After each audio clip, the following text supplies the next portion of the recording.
Yes, kilos-kilos na po mga 18. Alam po natin na masarap matulog ngayon dahil po sa panahon.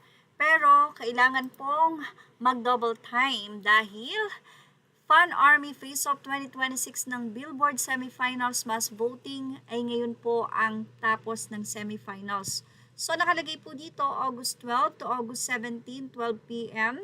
Vote SB19. So kung hindi po tayo nagkakamali, hanggang alas 12 po ito ng gabi.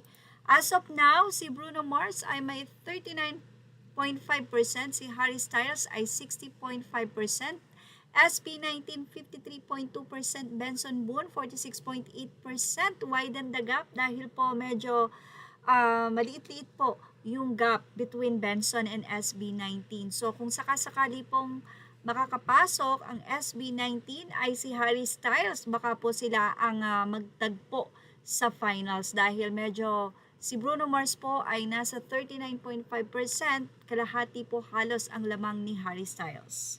Kaya nga po, wag magpakakampante katulad ng ginawa before ng 18, talagang sila po ay hindi nagpakakampante. Kailangan po ay wide yung gap ng boto to secure the winning for semifinals. Samantala, medyo late nang ibabalita natin pero naibalita naman po natin ito. Pero ang sarap-sarap lang pong ulit-ulitin na mula sa DZXL News, SB19 may historic debut sa Summer Sonic Fest 2026 sa Japan, #1 trending worldwide. So ito po ay August 14 nila artikulo. Ngayon po ay August 17, so 3 days ago na po, P-Pop Power in Global Stage, #Showbiz News, dinala ng SB19 ang P-Pop sa global stage matapos magtanghal sa Day 1 ng Summer Sonic Festival 2026 sa Osaka, Japan, itong Biyernes, August 14.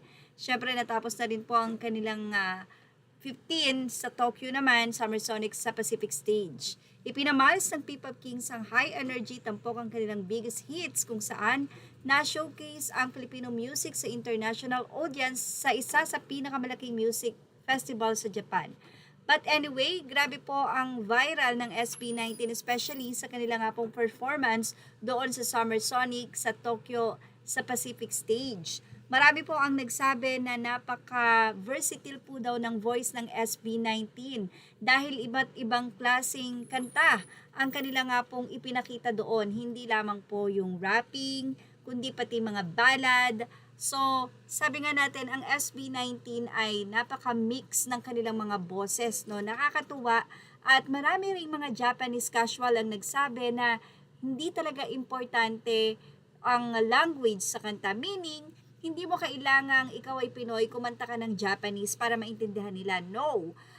Sabi nga nila, nasa soul, nasa interpretasyon, kahit na yung rhythm or yung melody, mararamdaman mo kung ano yung ipinababatid ng kanta. How much more kapag ka po talagang nalaman nila yung lyrics. So, marami po talagang mga casuals ang sobrang humanga sa SB19 dahil talaga namang napakagaling nila.